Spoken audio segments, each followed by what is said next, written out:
You know, given what day it is, I think the situation definitely calls for something weird, but also something really wonderful. Oh, maybe just me, but Ogre Cap, and Little Horse Girls, I would not say that they're too weird for me. If anything, they're not weird enough. However, I could definitely say with confidence that a teenage love story involving aliens, ghosts through a very Japanese lens is. So, as you can tell by the title, I finally watched Dawn to Dawn on after her people have been and talking about it for nearly half the year, not longer, and I can honestly say, hey, that I was pleasantly surprised by it. I mean, I also have done something that I rarely ever do. Who, whenever something does not make the best first impression on me, I actually went back and reread the early parts of the manga and ended up liking it a bit more the second time around. And I will likely be reading much more of it as soon as I can get my hands on some more of it. So, let's begin. I mean, the story is has a simple but effective setup, and then it gets crazy from there, where boy meets girl. Oh, the girl believes in the paranormal. Oh, the boy believes in aliens. And in order to prove each other wrong, they basically are forced to check out each other's haunting grounds and end up proving each other exactly right all too well.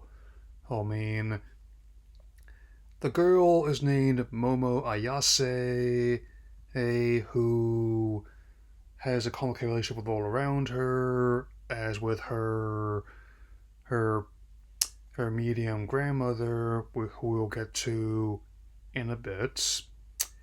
And the boy, Okarun, who has often made fun of for his obsession with aliens, and so it's not even the only work I've seen this year that I've enjoyed that has that theme, and the two have a very unlikely bond that grows. I mean, and to me, I don't know about how the comparisons to Shadow Side. Personally, I get more of a vibe of what I was hoping for. Like if the original Yokai Watch had not tried to homogenize away the Japanese elements and instead fully embraced them. This is a very Japanese take on aliens and ghosts, and even with the new policies in play for now, fingers crossed about this being another entry to the Google Graveyard before long. Hmm. It's definitely he he has its fair share of euphemisms. I definitely know what you're getting at with the banana, and it's not about upping in their potassium intake with a sweet, delicious fruit. Who to mean where the aliens claim they delicated had handled her belongings when in reality they quite literally shredded her uniform and destroyed her cell phone. I'd hardly call that showing restraint. It's it definitely and turns out like the spirit that possesses Okarun ends up definitely granting him her powers of superhuman speed and strength, and it turns out that Momo nearly avoids getting probed, as you would expect.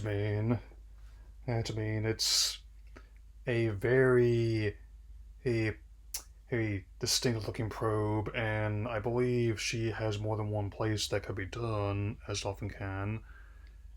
And with the case of Okaroon, Hoon, his actual name happens to share the name of her favorite celebrity, Ken Takakura, and I will use that as the for his demon form, in which.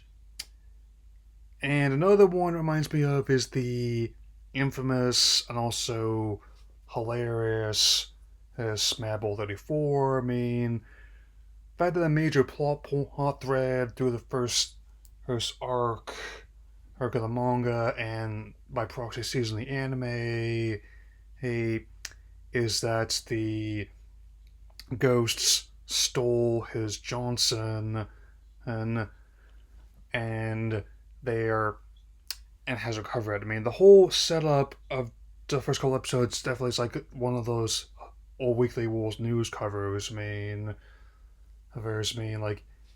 aliens and stole my sausage.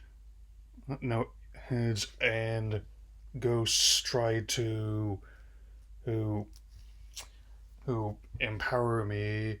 Strike that, reverse it, and definitely a. It's not even the first one I've seen that I've been skeptical about, only to have said skepticism um, thankfully proven wrong when the material was presented to me in a way, hey, that I was ready to accept. I mean, I consider it to be worthy company alongside my usual go-tos of One Piece, Dragon Ball Daima, and Bleach, Thousand Year, and Blood War. So, yeah. And with that, we also come to another standout element, and Momo's grandmother, Seiko Ayase, who may be a medium, but is also distinctive from her characters' archetype I've seen other works. I mean, even though she's been raising her alone, it's not entirely clear what happened, and at least the stage to what I've seen to Momo's parents. Apart from that, they're just gone. On, but on top of that, she also has a side job of playing a medium on a public access TV show. Oh, kind of like like say like the bit that Venkman was doing at the beginning of the original Ghostbusters, and the way that she matter of factly tells her driver if you need to get out of here right now or else you're gonna die. She's not entirely joking, and even though she's implied to be a very old, she's already getting on years when they took Momo in. She dresses and acts like a teenage Yonki with the cigarette in her mouth, the outfits. It's highlighting her very impressive figure, and also oh, that her weapon of choice always apart from her seals is a metal baseball bat. Definitely would not be able to place a second game of rival schools, at all.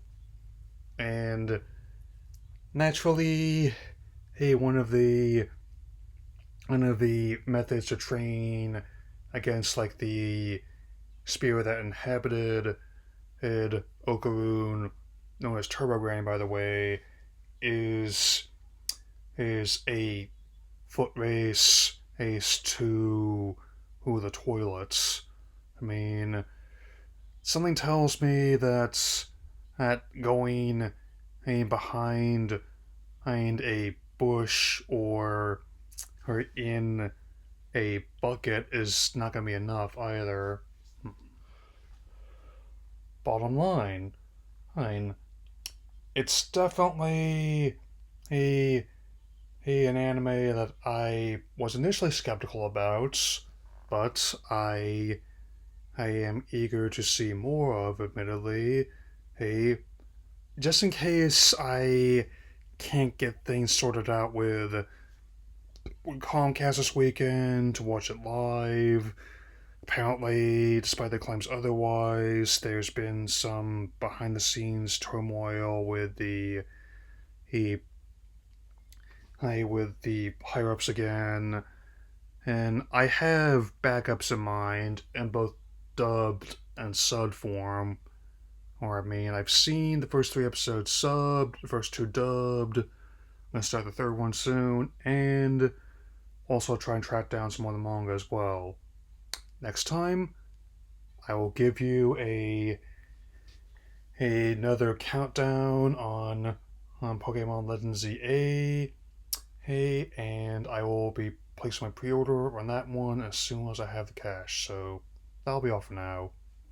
Take care, everyone.